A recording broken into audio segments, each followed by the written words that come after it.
Hello students, electrostatic chapter में से एक केस स्टडी क्वेश्चन है। इसके अंदर सबसे पहले कूलॉम्स लॉ के बारे में बताया गया है।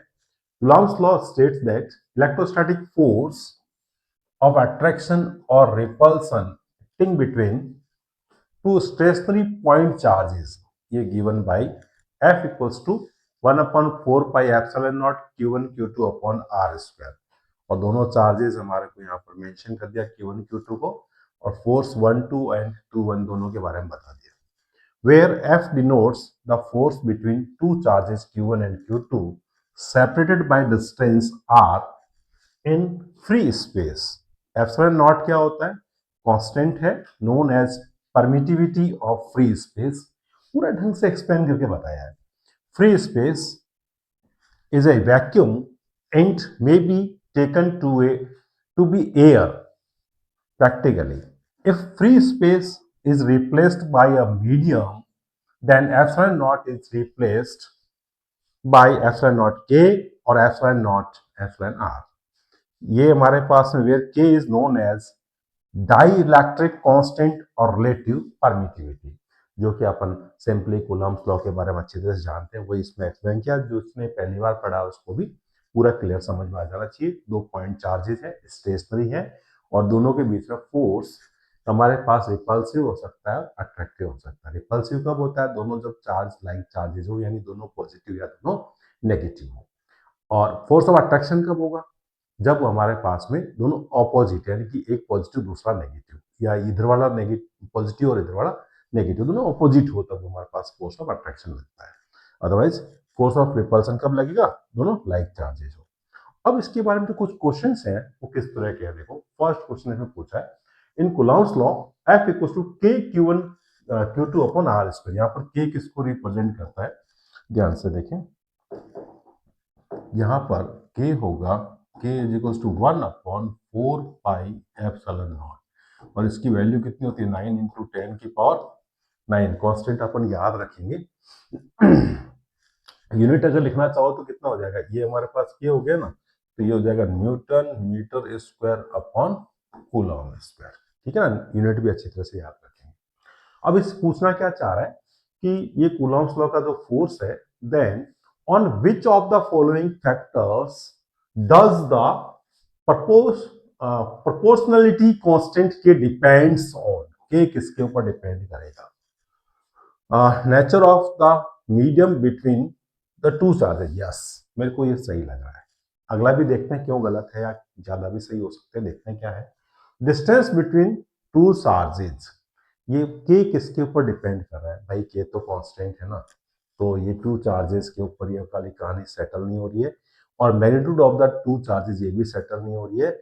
और electrostatic force acting between the two charges ये भी सेटल नहीं हो रही है। क्या होगा? Nature of the medium between two charges. It's okay, इसका फर्स्ट ऑप्शन करेक्ट ऑप्शन होगा। नेक्स्ट देखते हैं, थोड़ा सोच समझ के बोलना है। Dimensional formula for the permittivity constant epsilon not of free space, ये आपको याद होना चाहिए, नहीं तो आप निकाल भी सकते हैं। क्या है हमारे पास? 1/4 पाई एप्सिलॉन नॉट, और यहाँ पर Q1 Q2 upon R square. हमें एप्सिलॉन नॉट के बारे में जानकारी चाहिए, तो एप्सिलॉन नॉट कितना हो जाएगा? ये हमारे पास Q1 Q2 4 पाई रहेगा, F यहाँ आ जाएगा, और R स्क्वायर ये रहा। अब इनकी डायमेंशंस इंडिविजुअली लिख लेते हैं। चार्ज है ना, चार्ज के बारे में बात करें तो चार्ज की कितनी होती है? यहाँ लिख लें AT, और इसकी भी हमारे पास वापस AT। A for ampere, T4 हमारे पास क्या होता है? टाइम, है ना। और ये हमारे पास 4 पाई तो कांस्टेंट है। फोर्स, फोर्स की याद है क्या आपको? है ML T-2। M L F equal to M A होता है ना, ML T-2, और R स्क्वायर यानी कि L2। R क्या डिस्टेंस है, इसलिए L ले लेंगे। अब इनकी सबकी कैलकुलेशन कर लीजिए, तो कितना आ जाएगा? M ऊपर जाएगा तो -1, L हमारे पास कितना है? ये 1 और ये 2, 3 हो गया, ऊपर जाके -3 हो गया। यहाँ से देखो ये ओके, ये हमारे पास में M-1 और L-3 दो जगह, तो M-1 ये कट हो गया, और एक ये कट हो गया, ये दो तो कट हो गया, ठीक है ना, m-1 इसमें है नहीं, तो देखते रहना चाहिए ना। उसके बाद में t की बात करते हैं ना, t हमारे पास ये माइनस का 2 और ये हमारे पास में 2 बार इसके अंदर 2 आ गया है, तो mlt-2 ऊपर जाके +2 हो जाएगा और ये +2 कितना आ जाएगा, प्लस का 4 आ रहा है। और इसके बाद में हमारे पास में a की पावर हमारे कितनी हो रही है, 2 हो रही है। अब मैच कर लो भाई, तो T4 का ये तो T2 आ रहा है, इसको कट कर देते हैं, कौन बचा, ये एक ही तो बचा है इसके बाद, m-1 l-3 T4 और a2, C option is the correct option.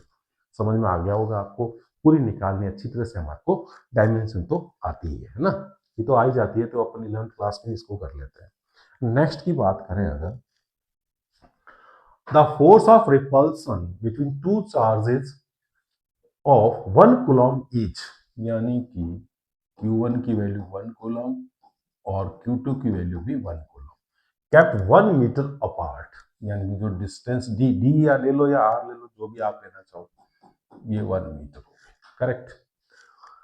अब क्या पूछा है भाई, the force of repulsion, F की वैल्यू पूछी है, फोर्स कितना होगा, के Q1 Q2 और ये D square, D for distance, के की वैल्यू 9 इंटू 10 की पावर 9 और Q1 Q2 ये हमारे पास 1 आ गया, ये 1 आ गया, डी 1 मीटर स्क्वायर है, 1 को 2 बार लिखने में क्या ही मिलेगा, इसमें 1 इंटू 1 1 ही रहेगा।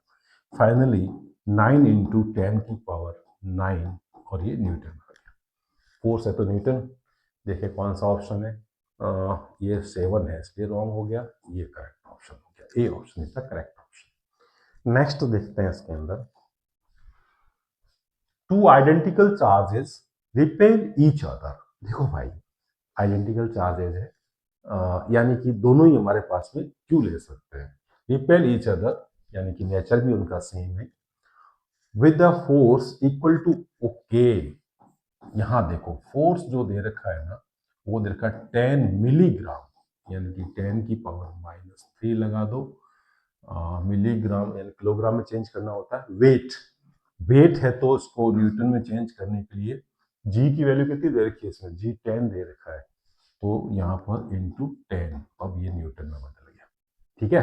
कैसे बदला, मिली, ये mg का मतलब मिली और ये ग्राम, मिलीग्राम को किलोग्राम में चेंज करने के लिए 10 की पावर -3 यानी कि 1000 का डिवाइड करते हैं, तो 10 की पावर -3 लगा सकते हैं, और वेट को हटाने के न्यूटन में चेंज करने के लिए जी यानी कि 9.8 होता तो 9.8 लिखते, बट इस क्वेश्चन के अंदर 10 दिया हुआ है तो इंटू 10 कर दिया हमने। सॉल्व कर लें अपन इसको, 10 की पावर -1 यानी कि 1/10 आ गया, क्लियर, ये तो आ गया फोर्स।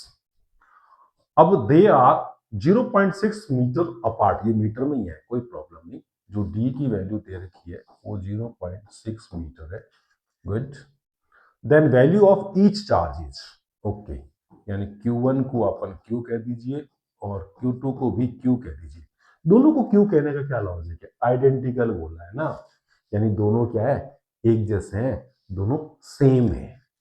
अब सोचते हैं फॉर्मूले के बारे में, F इक्वल्स टू के Q1 Q2 upon D square, force की वैल्यू 1/10 सॉल्व कर ली पहले ही, 9 इंटू 10 की पावर 9, Q1 को Q कह दीजिए, इसको भी Q कह दीजिए, D की जगह 0.6 है, 0.6 इंटू 0.6 दो बार लगा दीजिए। अब इसके अंदर डेसिमल हटाएंगे तो ये 10, ये डेसिमल हटाएंगे तो ये 10 आ जाएगा। अब भाई हमें वैल्यू चाहिए Q की, Q इंटू Q स्क्वायर, तो अपन सॉल्व कर लेते हैं इसको, ये 1/10 क्रॉस मल्टीप्लाई से 6 इंटू 6 ये ऊपर आ जाएगा और ये दोनों अपॉन में आ जाएंगे, 9 10 की पावर 9 अपॉन में आ गया और ये दोनों 10 into 10 is equals to Q square. हमें क्या चाहिए था, Q चाहिए था ना, सॉल्व करते हैं भाई, 3 1 जा 3, 3 2 जा 6 और 3 3 जा और ये 3 2 जा, 2 2 जा हमारे पास कितना हो गया, 4, और कोई कैंसिल होने के चांस बन रहे हैं क्या, नहीं बन रहे, बट Q स्क्वायर है, ये याद रखना ध्यान से, हमें Q की वैल्यू चेक, बड़ा थोड़ा सा कंफ्यूजन क्रिएट हो रहा है, Q स्क्वायर है, तो Q स्क्वायर है तो Q बना लेते हैं इसको, अब क्यू कैसे बनाएंगे इसको ये बताओ।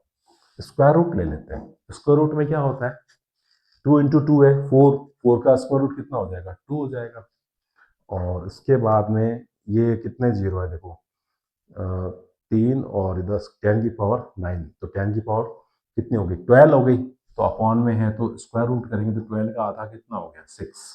स्क्वायर रूट में क्या होता है पावर आधी हो जाती है, यानी कि 2 × 10⁻⁻6 कूलॉम।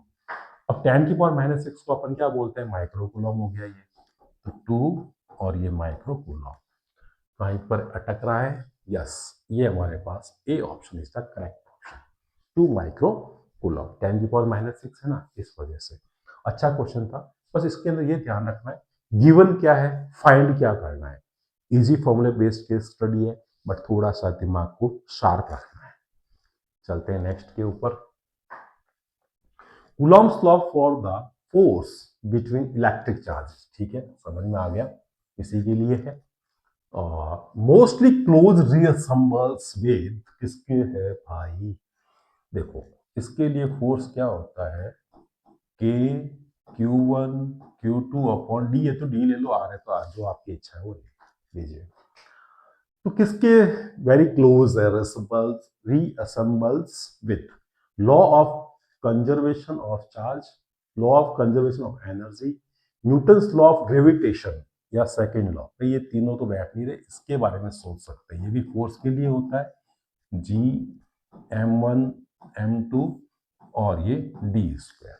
यहाँ पर चार्जेज है, यहाँ मास की बात होती है इसके अंदर। डिस्टेंस का स्क्वायर इनवर्सली प्रोपोर्शनल होता है ना, inversely proportional to square of distance between बहुत चार्जेस, यहाँ होती है बिटवीन बहुत कोई भी ले लिए पार्टिकल्स कह दीजिए, उनके मास जिनके M1 M2 है। जी हमारे पास यूनिवर्सल कांस्टेंट होता है, तो दोनों वेरी क्लोज है ना। Most closely resembles with F equals to G M1 M2 upon D square. और ये किसका लॉ है, ये न्यूटन्स लॉ ऑफ ग्रेविटेशन है, यानी कि हमारे पास ऑप्शन कौन सा हिट हो गया, सी ऑप्शन हो गया। बहुत अच्छा क्वेश्चन है, बहुत ही केयरफुली करना है, और ऐसा केस स्टडी मिल जाए तो बोर्ड एग्जाम में या कोई क्वेश्चन अपने कोई कंपटीशन आ जाए तो बहुत अच्छी तरह से क्रैक करके आना है। तो ऐसे और क्वेश्चंस के लिए, ऐसे और वीडियोस के लिए, ऐसी और क्लास के लिए चैनल को सब्सक्राइब करके सपोर्ट जरूर करें। Like share and subscribe. Stay tuned with physics bye Rajendra Pariyar.